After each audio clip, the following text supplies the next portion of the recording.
So in relationship, you have a lot of control here. So this is your card. This is representative of you. In the major arcana, it basically means that you have a tremendous deal of control. If you choose to engage in conflict, or if you choose to be like, oh, I don't know if this person's right for me, and nitpick, you know, because sometimes you can do that to make things a little bit more exciting. Nitpick, or, you know, behave in a way where you kind of throw, like, it's like pretend jealousy, drama, you know, throw it into the relationship to make things a little bit more exciting. You can do that, but then it's going to corrode the foundation of the relationship. Or you can choose to, at the same time, accept the partner for what they are, overlook some of these flaws. I feel like that's up to you as well. So you have a lot of control here. You have a lot of sway on how you want to move the relationship along, on what you plan to do. I feel like for some of you, there is a major problem here in your current relationship, where there are trust issues, there's power, control struggles, like power struggles, control issues. One person is not able to succumb to the other. And I also feel trust issues that have recently crept into the picture. You're trying to give them the benefit of the doubt, but every time there is conversation, it creates all-out war. It creates hostility. It creates resentment.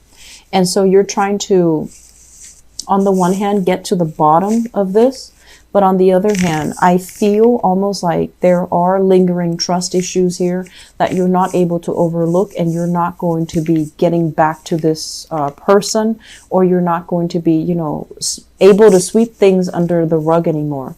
For some of you, you might be dealing here with a fire sign. Sagittarius, Aries, or Leo. Fire signs have been coming out a lot for your general reading. So I feel like it's trust issues, control issues as well. And I do feel trust issues here with the Seven of Swords, okay? Let me talk about this. The Seven of Cups is kind of like that pipe dream, you know, that ideal, being very idealistic, being heavily romantic, and looking at a situation and wanting what could be, rather than looking at a situation for what it truly is. I feel like for some of you, you have somebody that really, really loves you. And we could have here a water sign. This is heavy water energy. 7 of Cups, 10 of Cups. This is somebody that wants the whole 9 yards with you. You know, they want the romance, the passion, the chemistry, the family, the kids, the house. And they're very, very sure about what they want. And on the one hand, I feel like they can also be a little bit idealistic. But water signs are heavily romantic by nature. So they're always going to be idealistic, whereas you're an air sign. So I feel like this might be, in a way, kind of like your energy, where yes, you do want this. Eventually, you do want this because it's secure, it's warm, it's nice. You know, everyone wants this. But I feel like you're at a point in your life where you still want to explore life. You still want options. You still don't, you might not want to be bogged down with family, children, house, mortgage, you know, like this. Because although this is great, you have other options that are on the table. And you feel like if I, you know, choose this, all of these options are going to be taken away from me. Am I ready for it? So there's a lot of fears of commitment here. There's also fears about, am I making the right choice? There's also fears about, this is what everybody wants. So if I have this, then I would have the one thing that everybody wants. But is it right for me? So I do see fears and reassessment. Reassessing what's really important to you on an individual level. Is this something that society expects of you, family expects of you, or do you want something else for yourself? So there's a lot of questions here. There's a lot of illusions. And there's also this promise from possibly a love relationship partner of the whole 9 yards, the stability.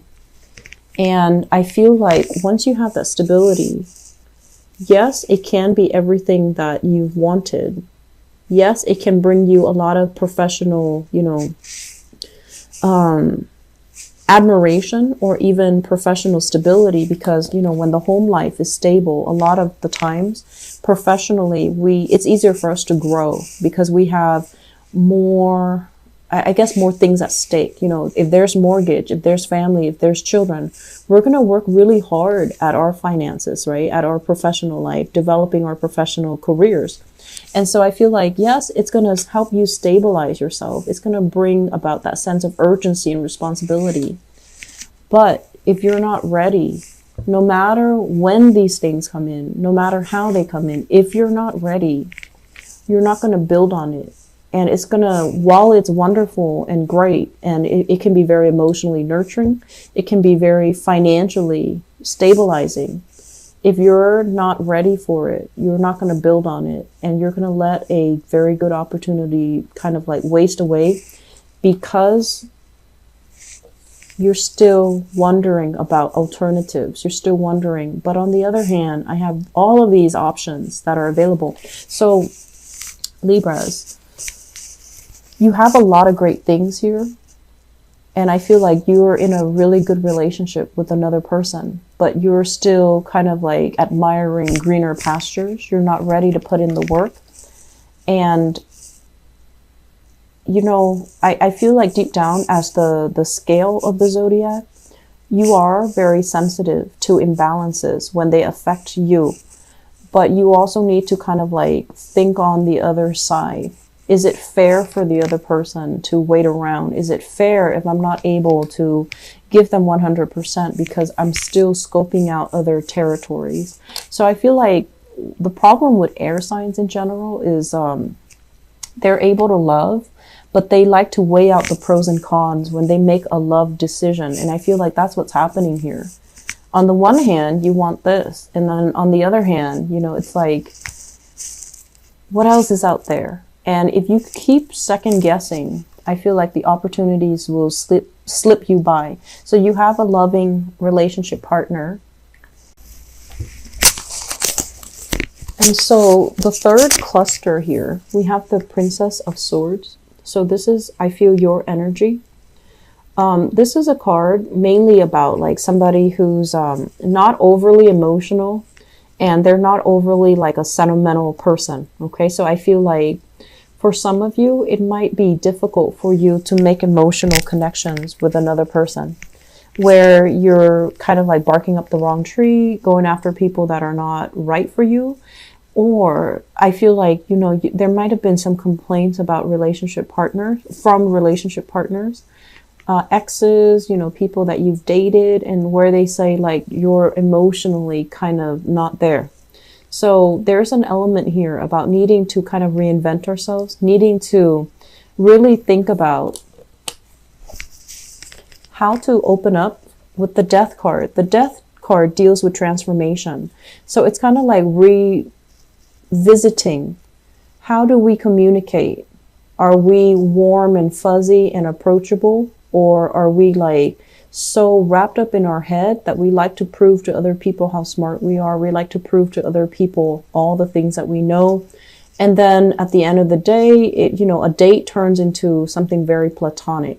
So something that has a lot of potential just kind of becomes, forever in that platonic or the friend zone. So I feel like many of you, you're at a point right now where you're trying to figure out, how do other people see me? Am I approachable? Am I earnest? Am I easy to talk to? Or do I just live so much in my head that I kind of drive people away? So for those who are single, you're doing some major reassessment. And I also feel as well with the World card, it's kind of like interacting with a lot of different people, and people that are very, very different from you. And so through the interaction, people who might be culturally, ethnically, linguistically different from you, in the process of interacting with them, you're going to fill in all these knowledge gaps about yourself. You're going to learn more about how people behave. You're going to also learn more about how to be a lot more approachable, how to let your guard down, how to, come across as someone who's worldly and just good to be around. I feel, because this is not an overly warm, affectionate, approachable type of a person. This is somebody who's like, you know, kind of like a know-it-all. So I feel like there's this energy here. Yes, you're very, very smart. And, you know, you're the least scattered of all the air signs. But this energy here can make it seem like it's very, the interaction with you is very platonic. It's great. It's fun, but it's skirting the surface. It doesn't really have depth. And so this is the month where we start to create layers and depths in our conversation with others, in our interaction with others, in order for us to be seen as someone who has depth, who is approachable, who's likable, and who has a lot to offer. I mentioned for, I believe, the Gemini people, this is a person, male or female, with the World card that is very, very highly sought after. They're, you know, like they embody a lot of depth. They embody a lot of charisma, a lot of charm, a lot of beauty. But I feel like it's not just physical beauty. The beauty shines from within. So I feel like you might be coming across somebody like this that you really, really, really admire.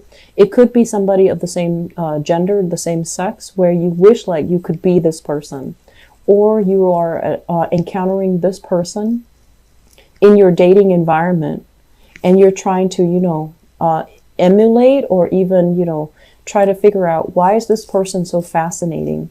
I feel for some of you, it could be here, one of the later signs. So, you know, possibly even a Scorpio. So I have Leo, Taurus, Scorpio, possibly a fixed sign as well. So Leo, Taurus,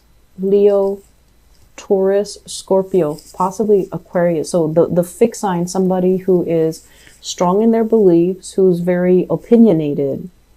And it's somebody who has a lot of depth, who understands themselves on a very deep level. Fixed signs know who they are. And so I feel like you're encountering somebody like that, that has this energy that really draws you.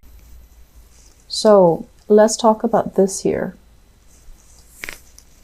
We have the Four of Wands. And the Four of Wands is a situation where a relationship or a marriage has kind of broken down. And I usually think about this as like, you know, somebody with children, like there's children in the mix, because we have here the parents. We have the Queen of Wands and the King of Wands. Okay, so you might be dealing with another fire sign, someone who's really, really strong. Their energy is kind of combative. They're intimidating. You might still be very, very attracted to them. And so you might be dealing with this person where you are going through the legal, you know, steps with them, like the separation, the legal extraction process. Or some of you are involved with somebody who is in the midst of a divorce, in the midst of a separation, in the midst of, you know, some failed relationship. And we have as well the third party. Three of Cups basically indicates third party interfering in a relationship. So I feel like some of you might be dabbling in this, or might be caught in the middle of this. And I feel like the couple, if you're caught in the middle, I feel like the couple are still together. So you might be misled, okay, into thinking that they're completely done, or the marriage is dissolved. I feel like the marriage is on the rocks, but they're still very much, you know, committed to one another. So I don't feel this is going to disband anytime soon. And I feel like the realization that you might be the third party comes in for this month. So Libras, please, please be very, very careful. Okay, there are a lot of energies here that indicate to me truths coming to light, things kind of spilling out. So just, you know, take care of yourself accordingly.